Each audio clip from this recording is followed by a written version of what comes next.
Kung sawa ka na sa halo-halo, ay itry mo naman itong bagong flavor ni Jellies. Sa halagang 45 pesos ay overload din sa gatas at sahog. Meron siyang nata de coco, sago, saba, yema at leche flan sa ibabaw. At syempre yung kanilang overload na gatas. Para sa mga hindi mahihilig sa matamis ay perfect din to para sa inyo. Isa nga lang din ang in-order namin dahil ayaw naman daw ng kasama ko, pero pagka uwi namin siya din naman ang puro tikim. Aba, hindi ka na rin talaga lugi dito dahil sa halagang 45 pesos lang, wag ka nang ma-arty. Meron pang payema at leche flan si ate sa ibabaw. O diba, ang sarap. Pa-like and visit na rin ang kanilang page na Jellies at dun kayo pwede mag-inquire at umorder. Visit nyo lang sila dito sa may Kapitan Rico Street, Barangay 174, malapit sa may Hagdang Bato. Diba, bago nila. Crema de leche.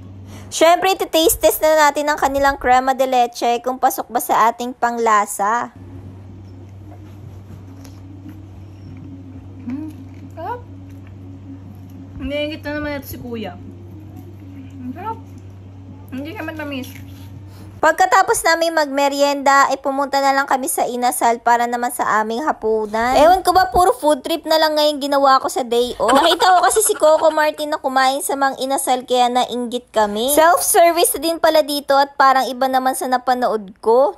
Si Marites kasi. PM1 na hindi only rice yung in-order ko at PM1 din ang in-order ni Neds at only rice yung sa kanya. Umorder na rin kami ng palabok para wala lang, trip ko lang. Masarap din kasi yung palabok nila dito kaya you must try. Naloloka din ako dito sa sili nila dahil napakalaki pero wala namang anghang. Medyo busog pa kasi ako kaya PM1 lang in-order ko. Maniwalat kayo sa hindi ay hindi ko naman gagawin yung pinagbabawal na technique. Yung order ng only rice yung isa tapos yung isa hindi naka-only rice. Tapos ihingi pa yung naka-only rice ng extra rice tapos lilipat niya sa plato ko. Uy, wag ganun. Pero guilty talaga ako dun dahil ginagawa ko rin yun dati.